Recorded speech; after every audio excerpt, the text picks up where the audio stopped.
बिस्मिल्लाहिर्रहमानिर्रहीम। अस्सलाम वालेकुम नाज़रीन, लाइव डॉक्टर शाहिद मसूद के साथ मैं हूं नाइला अली। नाज़रीन, वज़ीर आज़म शहबाज शरीफ साहब जो हैं वो 2 रोज़ा दौरे पर तुर्किया में मौजूद हैं, जहां उनकी मुलाकात तुर्क सदर रजब तैयब एर्दोग़ान से हुई, जबकि PTI की जानिब से कल के लॉन्ग मार्च की तैयारियां मुकम्मल कर ली गई हैं। इस पर राना सनाउल्लाह साहब कहते हैं कि इमरान खान साहब की जान को खतरा है, लिहाजा वो ये इज्तिमा मुलतवी कर दें। इस समय दिन भर जो हम मौज़ूआत रहे उन पर बात करेंगे। हमारे साथ स्टूडियो में मौजूद हैं डॉक्टर शाहिद मसूद। अस्सलाम वालेकुम डॉक्टर साहब। सर, राना सनाउल्लाह साहब की जानिब से आज कहा गया कि इमरान खान साहब की जान को अभी भी खतरा है, तो लिहाजा कल जो इज्तिमा वो करने जा रहे हैं इसको मुलतवी कर दिया जाए। उनकी जानिब से पेशकश की गई कि सियासत चूंकि असम्बलियों में होती है तो आप असम्बलियों में वापस आ जाए। इस बयान पर मैं आपकी राय जानना चाहूँगी। देखें जी, इमरान खान साहब की जान को खतरा है और बहुत ज़्यादा खतरा है, ठीक है। और इसमें ना कोई दो आरा हैं, ना इस पे कोई बहस हमें करनी चाहिए। और तकरीबन तमाम जो इंटेलिजेंस एजेंसीज और अंदर उसकी वजह यह कि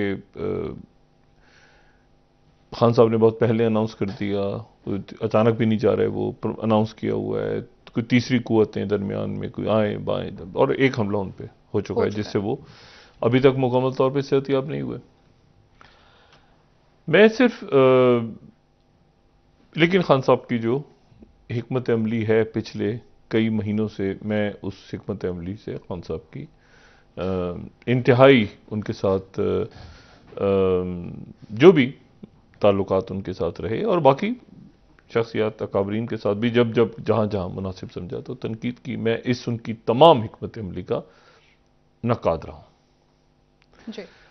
और मैंने जब भी उनसे बराह रास्त या बिलवास्ता उनके रुफका से मुशीरान से बात हुई तो मैंने उनसे ये कहा कि आपका टारगेट क्या है। मतलब अब सुबह इंसान निकलता है मजदूरी पे, काम पे, तो ये होता है कि शाम को घर पे आए तो कुछ कमा के आए, बच्चों के लिए, अपने अहले खाना के लिए कोई रिस्क रोटी। तालिब इल्म निकलता है तो शाम को वो कुछ सीख कर आए। मतलब कुछ टारगेट होता है जो अचीव करना होता है। सियासतदान का टारगेट ये होता है कि उसने इख्तिदार में कैसे आना है। मेरा इनको हमेशा ये मशवरा रहा और अब जाहिर है कि वो मैं उस बात के ऊपर अब क्या दोहराऊं। मैंने इनको हमेशा ये कहा कि आप इस वक्त मकबूलियत की उस मेराज पे हैं जहां पे हुकूमत में नहीं थे, ये खुद भी मानते हैं। और आपके जो टारगेट आपका ये होना चाहिए कि इस मकबूलियत को आपने वजारत उज़्मा की कुर्सी तक कैसे लेके जाना है। जी, ऐसे ही होता है ना। जो मकबूल नहीं होते, जिनकी अवाम में पजीराई नहीं होती, वो भी पहुंच जाते हैं। तो आपकी तो पजीराई है अवाम के अंदर, मुल्क के अंदर भी और बाहर भी। तो आप उस टारगेट क्या है आपका, कि आपका टारगेट होना चाहिए कि मैं वजीर आजम बनूं दोबारा। अब वजीर आजम बनने के क्या तरीके हैं। जो वजीर आजम बनने के अवामी हमायत अगर हासिल हो, अवामी हमायत में और वजीर आजम बनने के दरमियान एक रास्ता है ना, वो रास्ता ये है कि इंतखाबात, या ये है कि इसी पार्लियामेंट में जाके हुकूमत को गिरा दें, जैसे उन्होंने आपकी हुकूमत गिरा दी। दो, इसके अलावा क्या रास्ता है, ठीक है ना। या ये है कि आप मतलब अगर आप फौज में हो तो मार्शल लॉ लगा दें और चीफ मार्शल एडमिनिस्ट्रेटर बन जाए। वो तो है नहीं। तो ये दो ही रास्ते हैं ना, या तो इस पार्लियामेंट के अंदर या इलेक्शंस। अब खान साहब ने इतने बड़े जलसे किए हैं पाकिस्तान में हुकूमत से बाहर आने के बाद, और ये नहीं फकीदुल मिसाल जलसे हुए हैं। और उसके बाद बेशुमार पता नहीं कितने इलेक्शंस हुए हैं जिसमें वो जीते हैं। पंजाब हुकूमत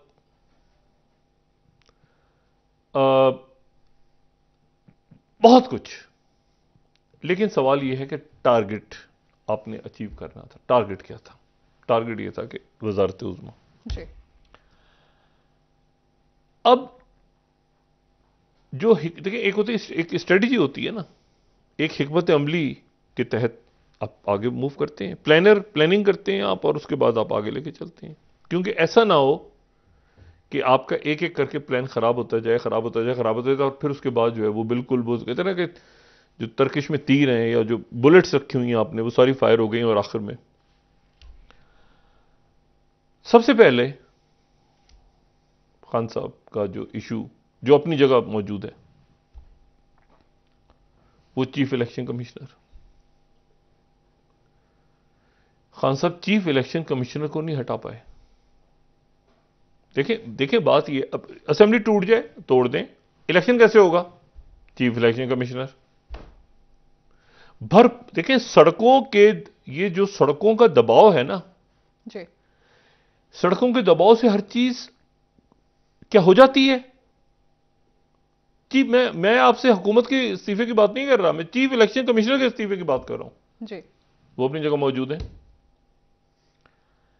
जब ये शुरू हुआ मामला, तो मेरी इनके वकला से बात हुई, दोस्त अहबाब हैं सारे समझ। मैंने कहा यार खान साहब को ये इससे तो हटें, इस मसले से तो वो कहते हैं कि नहीं, खान साहब कहते हैं हटा, मैं ये हट जाएगा, रिजाइन करेगा। मैंने कहा जी मेरी तो उधर भी बात हुई है, इलेक्शन कमीशन में भी, वो तो रिजाइन नहीं करेगा। कहते खान साहब कह रहे हैं रिजाइन कर देगा। उनके वकला ने, मुशरा ने कहा क्या यार ये एक तकरीर की मार है। मैंने कहा जी नहीं करेंगे। और अच्छा चलें, वो चीफ इलेक्शन कमीशन बैठे हुए। और मसला ये कि बात कहे कौन और उसको इंप्लीमेंट। अच्छा, फिर उसके बाद खान साहब का टारगेट क्या था? टारगेट ये था, अब इलेक्शन इस वक्त आगे पीछे ये लाहासिल है, इस वक्त अभी हो जाए, मई में हो जाए, मार्च में हो जाए। वो आज राना सनाउल्लाह साहब ने कहा ना कि हमसे बैठें, हमसे बात करें बैठ के। टारगेट ये था कि आपने नवंबर तक इलेक्शंस करवाने हैं जी, बल्कि नवंबर से 3 महीने पहले आपने इलेक्शन करवाने हैं। नवंबर से 3 महीने पहले आपने इलेक्शन करवाने, ताकि इख्तियार में आ जाएं और फिर आप आके आर्मी चीफ अनाउंस करें। एक टारगेट होता है ना, उसको छोड़ दें आप, नारे और ये और फलाना और धमाकना, वो छोड़े। ये टारगेट है कि जी आपने आके जो है वो नवंबर से 3 महीने पहले हर हाल में असेंबलियां तोड़वानी है। एक पीक पे जाके वो कैसे तोड़वानी है, वो स्ट्रेटेजी होगी कोई। और उसके बाद आपने आके आर्मी चीफ की अपॉइंटमेंट करनी है। वो भी नहीं हो सका। ये देखें ना, टारगेट्स है ना, फिर स्ट्रेटेजी को आप मोल्ड करते हैं ना कि यार ये। फिर उसके बाद बाजवा साहब एक्सटेंशन ले लें अगले 4-5 महीनों की, और बाजवा साहब एक्सटेंशन ले लें, और बाजवा साहब एक्सटेंशन जिसके बारे में डीजीआई ने कहा कि उन्होंने ताहयात, अब या मैं, इमरान खान साहब ने तो उसको डिनाई नहीं किया, इमरान खान साहब ने डिनाई नहीं किया उस बात को। डीजीआईएसआई कह रहे हैं कि इमरान खान साहब ने कहा कि ताहयात आपको मैं एक्सटेंशन या अपने ओहदे पे रखता हूं। अब मुझे ये बताएं कि उसके बाद जब वो बात नहीं हुई, तो ये हुआ कि जी ये ले लें अगले 4 महीने या 6 महीने, और उसके बाद करवा लें, और उसके बाद इलेक्शन होगा, तो फिर मैं आके अक्सरियत के साथ आऊंगा और मैं अपनी मर्जी से आर्मी चीफ लगाऊंगा। बाजवा साहब का आज रिटायरमेंट का लेटर इशू हो गया। अब उसके बाद तमाम के तमाम लोग आ जाएं, इन सबको मैं एक्सेप्ट करूंगा सवाई एक नाम के। इसको ले आए, इसको ले आए, इसको ले आए, इसको ले आए। मुझे ये जनाब, ये बस ये, हालांकि मैं यहां बात नहीं करना चाह रहा, ये तो सारी बातें ईरान और ये आगे पीछे, वो इससे हटके ऐसी बातें हैं। एक तो ना वो कोई फॉर्मर फर्स्ट लेडी के हवाले से, इससे हटके और कुछ बातें हैं जो मैं नेशनल टीवी पे नहीं करना चाह रहा, जो प्योर सिक्योरिटी के इश्यूज हैं, और वो अजीबोगरीब इश्यूज हैं, जो खान साहब को पता नहीं किसने इनके वो शहद की दलदलें जो उस बारे में बिठा दिए इनको, इनके दिमाग में। अफगानिस्तान में, मतलब मिसाल के तौर पे, अफगानिस्तान में वो अशरफ गनी जीतेगा, अब ये कोई बात है? छोड़े, मैं इस डिटेल में नहीं जाना चाह रहा, वो छोड़ें, आपको प्रॉपर नेशनल सिक्योरिटी इश्यूज हैं, मैं यहां डिस्कस नहीं करना चाह रहा। इशू ये है कि उसके बाद ये हुआ कि ये आर्मी चीफ आएंगे तो ऐसा करेंगे, ये आर्मी चीफ आएंगे तो ऐसा करेंगे, ये उस वक्त भी हो रहा था, उस वक्त हुआ। और वो खान साहब की का नहीं था इशू, मैं बार बार आसपास शहर की दलदलें जी, मैं चूंकि उस वाकये की जो मौजूद शख्सियात हैं ना इस वाकये में, उनको जाती तौर पे मैं उनसे उस वाकये को मैं जानता हूं कि क्या हुआ, और वो ईरान की गुफ्तगू या वो उससे हटके बातें हैं। ठीक, वो शख्सियत चाहती नहीं थी कि यहां पे कोई ऐसा शख्स बैठा हो कि उसके नतीजे में ये जो यहां पे दो नंबरियां हो रही हैं उनकी, खान साहब की नहीं, उनकी, उन पे असर पड़े। पार्टियां भी हो रही हैं, फलां भी हो रहा है, ये भी हो रहा है, जाती जिंदगी में नहीं जाना चाह रहा, जो कुछ होता रहा, क्योंकि रियासत मदीना का नाम इस्तेमाल हो रहा था, छोड़ें उसको भी। इशू यह है कि टारगेट अब इतनी बड़ी जमात, और दुनिया भर में, मैंने आपसे कहा, मैं जहां जाओ तो वहां पर मुझे इमरान खान के लोग दुआएं कर रहे होते हैं कि इमरान खान साहब का वापस आएंगे। और पाकिस्तान में आप देखें, जो जलसा आप उठा के देख लें तो उसमें, लेकिन इसको आपने वही मैं बात की, क्या इसको पहाड़ों पे चढ़ के कोई गुरिल्ला जंग करनी है, ये इख्तिदार में वापस लाना है खान साहब को, ये तो खिसकने शुरू हो गए लोग। कल क्या हुआ, कल क्या हुआ, आरिफ अलवी साहब जब मिले जाके खान साहब से, तो उस वहां क्या ऐलान हुआ? ऐलान ये हुआ कि वापस आएंगे और एक नोटिफिकेशन जारी होगा 6:30 और 7 के दरमियान। क्यों जारी हुआ? नहीं जारी हुआ। और किस हवाले से सर? एक खबर आई थी ना कि एक नोटिफिकेशन जारी होगा, कहां है वो नोटिफिकेशन? कोई नोटिफिकेशन जारी नहीं हुआ, उन्होंने साइन कर दिए वापस आके समरी पे। क्यों जारी करेंगे? कौन सा नोटिफिकेशन? बात ही है, वो तो सदर की तरफ से तो कोई जारी नहीं हुआ, सदर ने तो समरी पे साइन कर दिए। खान साहब को ये सूरत हाल को तो देखें ना, उन्होंने अपना आईनी जिम्मेदारी पूरी की। यहां से ऐलान हुआ कि जी पीटीआई की जो है वो सदर जाएंगे और जाके एक 6:30 और 7 के दरमियान एक नोटिफिकेशन जारी करेंगे। ठीक, वो जारी नहीं हुआ। फिर परवेज इलाही साहब, हुकूमत देखिए खान साहब को ऐसी जगह जाके खड़ा कर दी है, इनकी शहद की दलदलें इधर उधर। अभी आप आने वाले दिनों में देखिएगा, ना दलदलें इधर उधर हुई, कल के बाद आप नाम बदल दीजिएगा। उसके बाद जनाब वो एक्सटेंशन ले लें, वो भी नहीं हुआ एक्सेप्ट। दो ही रास्ते हैं, या पार्लियामेंट में जाके इनका तख्ता उलट दें हुकूमत का, जैसे इन्होंने आपको उल्टा आईनी तरीके से, या ये कि इलेक्शंस हो जाएं। और अब जनाब आज राना सनाउल्लाह साहब, ये राना सनाउल्लाह साहब ने पहली दफा, अच्छा वो भी फंसे हुए हैं, हुकूमत भी ये अरेंजमेंट में फंसा हुआ है, क्योंकि ये इसका सरपैर ही नहीं है, इसमें ऑपोजिशन ही नहीं बैठी, ऑपोजिशन सड़कों पे है। देखे ना, उनका ना कोई बयानिया बन रहा है, ना उनसे मैशत संभल रही है, ना उनके कुछ, वो उधर फंसे हुए हैं कि यार कोई खुदा का वास्ता ये क्या।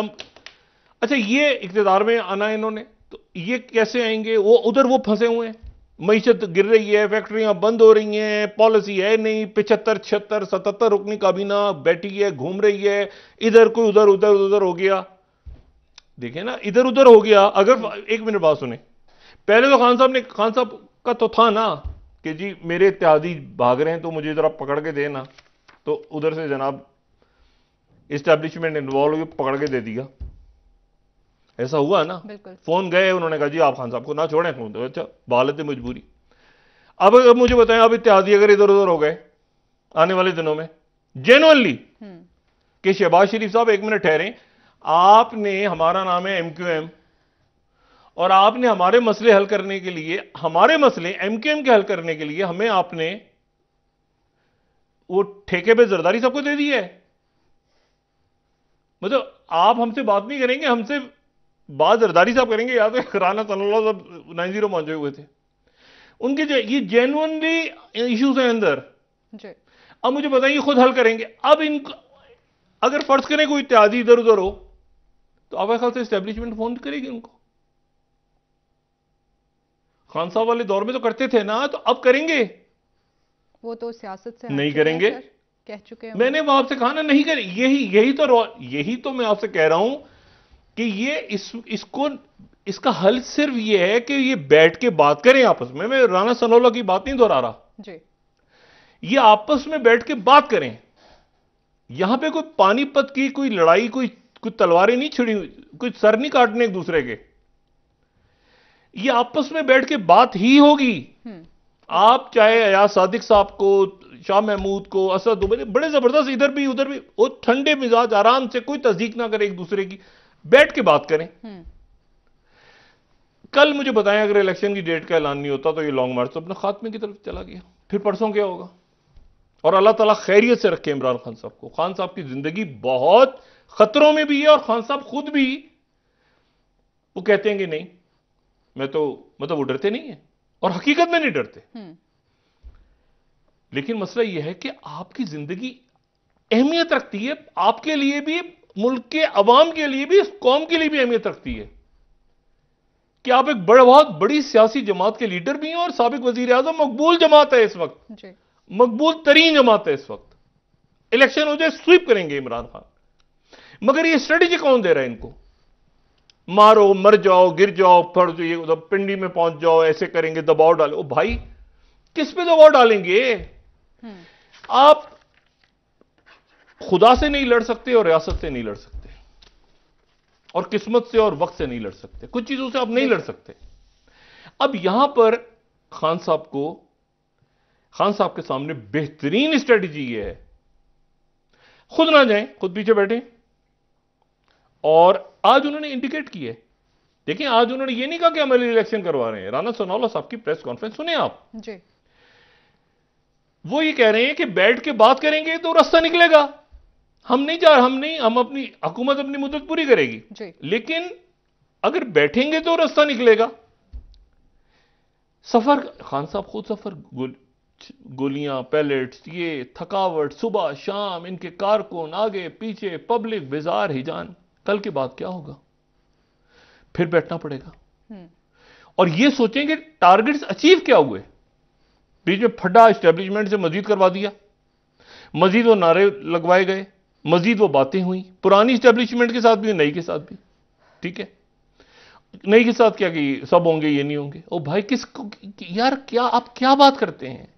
वो मतलब वो रियासती, मतलब आप कहेंगे सारे जज अच्छे हैं, ये तो बातें नहीं। वो जो इंतहाई इंटेग्रिटी वाले, इंतहाई, वैसे तो तमाम के तमाम, लेकिन अगर इंतहाई वो खान साहब का इशू कहते हैं, मेरा तो इशू ही नहीं था। किसका इशू था फिर? ये फायज ईसा वाला, इंतहाई इंटेग्रिटी वाला शख्स, जैसे फायज ईसा जो चीफ जस्टिस बनना है जिन्होंने जी। अच्छा, और वो बड़े यानी जितना हमने सुना उनके बारे में, एक दफा मैंने देखा भी, बड़े इंटेग्रिटी वाले। वो ये नहीं कि कोई दिल में मुंतकमल मिजाज हो, मैं बदला, ऐसे नहीं। वो आजाद मनीष आदमी, ऑनेस्ट आदमी, उसके पीछे लग गए। ओ भाई, किसने लगाया पीछे आपको? कहते हैं खान साहब के मेरा फैसला नहीं, तो जिसका फैसला था उसके मत्थे डाले ना। आप तो निकले उससे। ठीक है, भी बच्चे भी ये सड़कों पे घूमते बच्चों को बताया कि फैजाबाद धरना क्या था और क्या फैसला था। ओ भाई, आप तो निकले ना उससे। भाई, आप मुल्क के सब बड़ी शौकत सिद्दीकी साहब बात कर रहे हैं टीवी पे आके। देखिए, खान साहब निकले इन चक्रों से, और सियासतदानों के साथ तय करें बैठ के।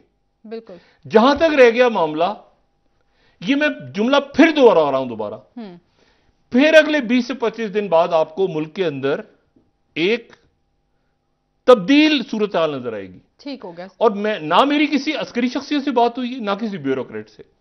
मैं इस्लामाबाद में बैठ के यहां पर आने वाले दिनों में अक्रॉस द बोर्ड जी, अक्रॉस द बोर्ड लफ्ज दोहरा रहा हूं, अक्रॉस द बोर्ड, जिसमें अदलिया, जिसमें अस्करी अदारे, ठीक, जिसमें ब्यूरोक्रेसी, जिसमें तमाम अक्रॉस द बोर्ड सख्त एहतसाब होता देख रहा हूं। सही हो गया। और अदारे करेंगे, जमहूरियत नहीं जाएगी। ऐसे नहीं को मार्शल लगने वाला है, ये जमहूरियत ऐसी चलेगी, अकाउंटेबिलिटी होने जा रही। मैंने पहले कहा कि अकाउंटेबिलिटी नहीं होगी खान साहब से, और आज मैं कह रहा हूं कि अकाउंटेबिलिटी होने जा रही है अगले चंद हफ्तों के बाद। यानी आप इसको दिसंबर के मिड में, अगर आपको एहतसाब होता ना नजर आए तो मैं यहां पर, अगर जिंदगी रही तो यहां पे मैं माफी मांगूंगा। एहतसाब ठीक हो गया सर, ब्रेक ले लेते हैं यहाँ और तमाम अदारों की बात कर रहा हूं मैं। बेहतर, ठीक है डॉक्टर साहब, वापस आके और मेरी किसी से मुलाकात में स्मेल कर रहा हूं इस्लामाबाद में कि ऐसा एक ऐसी सूरत इस्लामाबाद में बन रही है जहां मुल्क नहीं बचा। ये एक वक्त में कुदरत भी आपसे नाराज हो जाती है। बेशक सर, इसमें ये देखें, ये डॉक्टर साहब ब्रेक का वक्त मुल्क बचाना है ना। और ये वो कोई ताल्लुक कादरी साहब वाला नारा नहीं लगा रहा मैं ये कह रहा हूं कि मईशत जब डूब रही है, आपने रिफॉर्म्स करने हैं, ये पार्लियामेंट करेगी, इसको एक्टिव करें, जाके इसमें बैठें, इसमें हिस्सा डालें, या फिर नया इलेक्शन अगर ले सकते हैं तो ले लें। नया इलेक्शन नहीं मिलेगा कल, सही, हुकूमत क्यों देगी नया इलेक्शन? ठीक है डॉक्टर साहब, एक ब्रेक ले लेते हैं, वापस आके बात करेंगे मजीद आपसे। नाज़रीन, एक ब्रेक, हमारे साथ रहिए।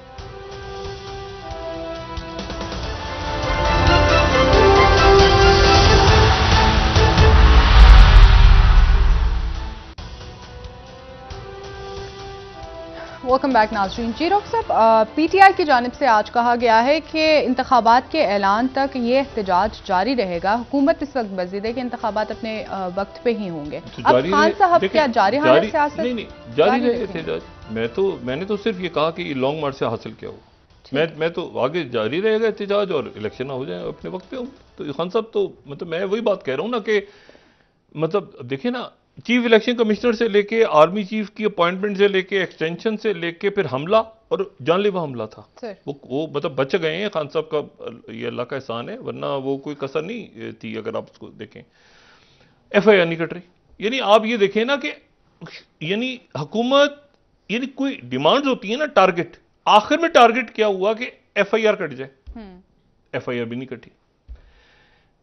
इसको तो स्ट्रेटेजिक रिट्रीट करते हैं ना पीछे, आप स्ट्रेटेजिक रिट्रीट के वापस पीछे और फिर जायजा लें। ये वो इब्ने अकलीमी बैठे हैं ना, ये बगदाद किसी ने देखना हो ना अब्बासी खुलफा का, मैं चंद लम्हे लूंगा तो अलिफ लैला पढ़े, क्या बगदाद, नहरें, महलात, बागात, वहां पे दुनिया भर की चीजें। और वो मुतसिम बिल्ला जब हलाकू खान दाखिल हुआ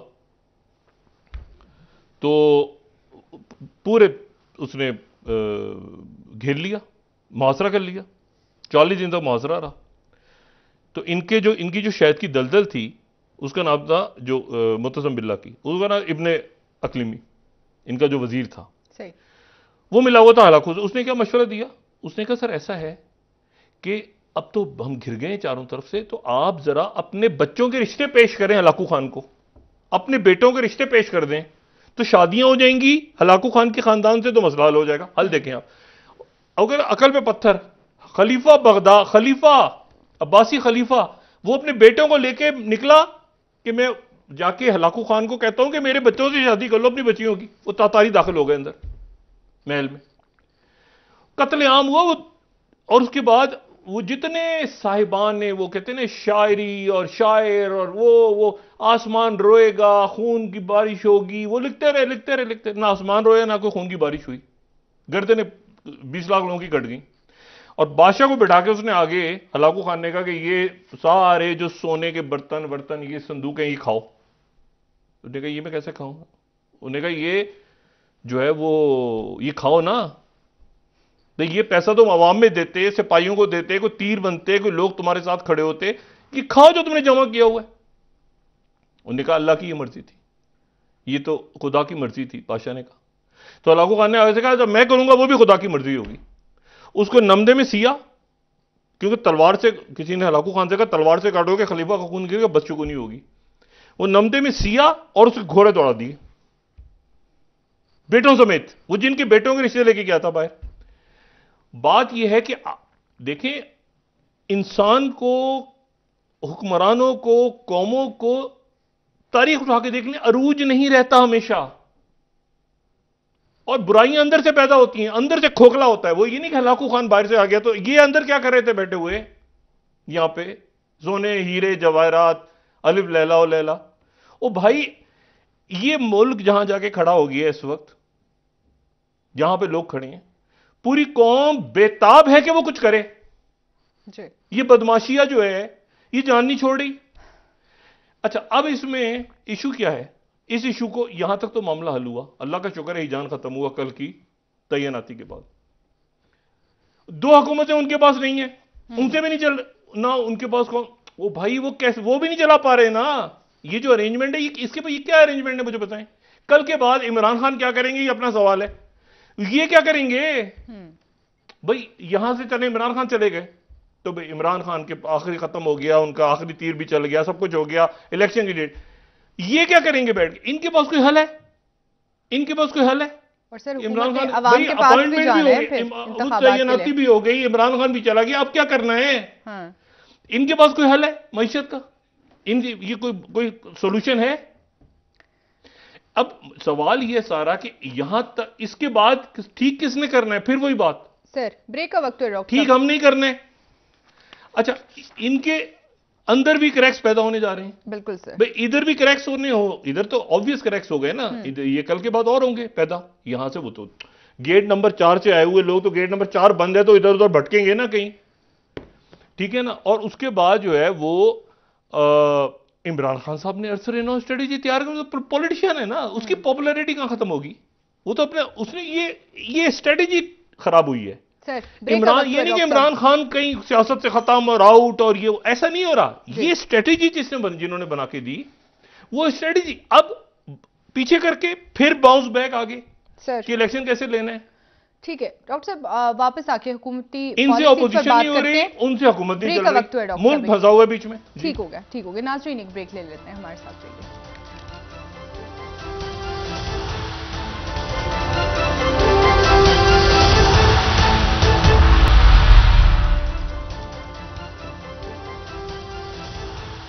वेलकम बैक नाजरीन। जी डॉक्टर साहब, इस वक्त खान साहब के और एस्टेब्लिशमेंट के ताल्लुकात को कैसे देख रहे हैं और क्या मुस्तकबिल में बेहतरी आएगी? मुल्क की बड़ी सियासी जमात है, एस्टेब्लिशमेंट के साथ ताल्लुकात इनके, लेकिन मसला ये है कि ट्रस्ट डेफिसिट है। वो खान साहब से कोई बात करता है, वो बात लीक हो जाती है, खान साहब उसको किसी और अंदाज में पेश कर देते हैं, वो ट्रस्ट डेफिसिट है। बीच में संजीदा लोग इधर से जाएं उधर, कोई मेरा जितना लोगों ने बतंगड़ बनवाया और ये बीच में कि ये नाम आए वो ना आए खान साहब से, मैं नहीं समझता कि कोई ऐसी बात है। और दूसरी बात यह है कि इसको इलेक्शंस की तरफ लेके जाए, ये स्ट्रेटजी रहेगी तो मेरा ख्याल से मतलब है कि नवाज शरीफ साहब की वापसी के आने की बात चली रहे, वो खान साहब सड़कों में मुजाहरे करते रहेंगे, जलसे रहेगा, वो पता चला इसी असेंबली में आके वो एहल होके और वो 1 साल इक्तिदार में वापस लाना है।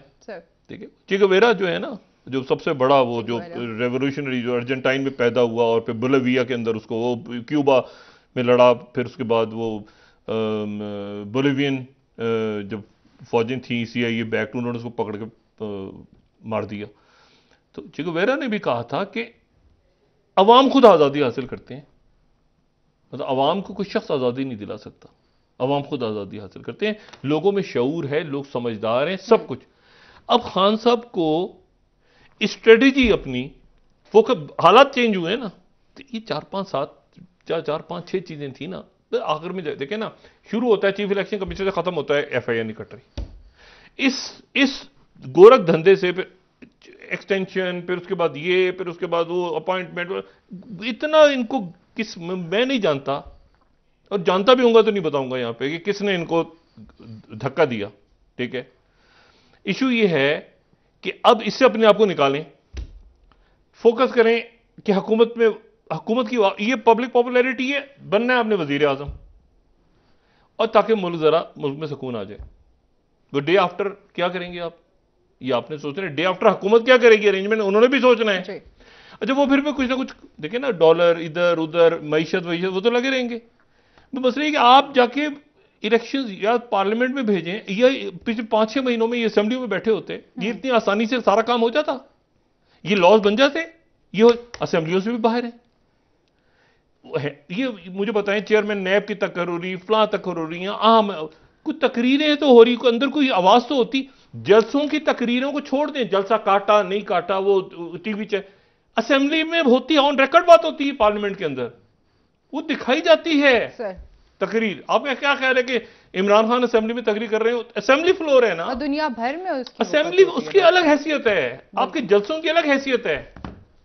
बात यह है सारी, वो फिर अगर वहां पर देखिए, या तो पेमरा ने आवाज काट दी, वहां पर ये होता है कि तकरीर नहीं करती, वो आखिर में कहते हैं, स्पीकर कहते हैं कि ये अल्फाज हज़फ कर दिए जाएं, ये अल्फाज हट, तो पार्लियामेंट का फ्लोर एक प्रॉपर एक कॉन्स्टिट्यूशनल फ्लोर है जी, उसमें अब इतने महीनों में वो लोग भी एग्जॉस्ट, आप यकीन करेंगे रहनुमाओं से जो साथ साथ रहे हैं खान साहब एग्जॉस्ट एक होता है ना कि वो यार क्या इसके बाद क्या निकलेगा, परसों कुछ होगा, उस दिन लाए अमली आज शाम को 7 बजे ऐलान करेंगे, फिर आज कल सुबह करेंगे, फिर ये एग्जॉस्ट हो गए हैं लोग हकीकी। और इस दौरान वो सारा का सारा उन्होंने अपने ताल्लुकात स्टेबल बैठे हैं, सवाए इसके कि एक 2 हुकूमतें नहीं है तो उधर भी वो कह रहे हैं कि पंजाब जो आ जाएंगे। सर पंजाब में जाने का आज कहा खान साहब की हिकमत अमली ये रही तो पंजाब खुद चला जाएगा पास उनके जाके जी, कहा बैठ जाएगा कि अब हम पंजाब की तरफ, पंजाब लंदन चला जाएगा खुद, अगर ये हिकमत अमली रही ना, हिकमत अमली तब्दील करें और इस मकबूलियत को हुकूमत में लाने के लिए इस्तेमाल करें। बहुत शुक्रिया डॉक्टर साहब। बजाय इसके कि अपने लोगों को एग्जॉस्ट करें, जान भी गई, जाने चली गई वो जो मुअज्जम और एक वो हमारी सहाफी दरमियान में सर, तो अल्लाह ताला खैरियत से रखे खान साहब को भी, अवाम को भी, पुलिस वालों को भी, कारकुनों को भी, सबको कल का दिन खैरियत से गुजरे जी, सुकून से गुजरे, और फिर कल रात को बैठ के क्या खोया क्या पाया हुकूमत भी सोचे ये अरेंजमेंट कि हमने अब क्या करना है भाई। बहुत शुक्रिया डॉक्टर साहब। और खान साहब भी अपनी स्ट्रेटजी को रिवाइज करें और मुल्क ताकि उस मरहले में दाखिल हो जहां पर एक सुकून हो, हिजान ना हो, सुकून हो, और ये देख लें कि मामलात संभल जाएं। बहुत शुक्रिया डॉक्टर साहब। एहतसाब के लिए तैयार रहें। ठीक हो गया नाज़रीन, कल अक्रॉस द बोर्ड सब लोग दोबारा आपसे मुलाकात होगी। मुझे नाइला अली को इजाजत दीजिए। अल्लाह हाफ़िज़ जी डॉक्टर साहब। अपना दोस्तों रिश्तेदारों गुर्दो नवाह के लोगों का सब ख्याल रखिएगा।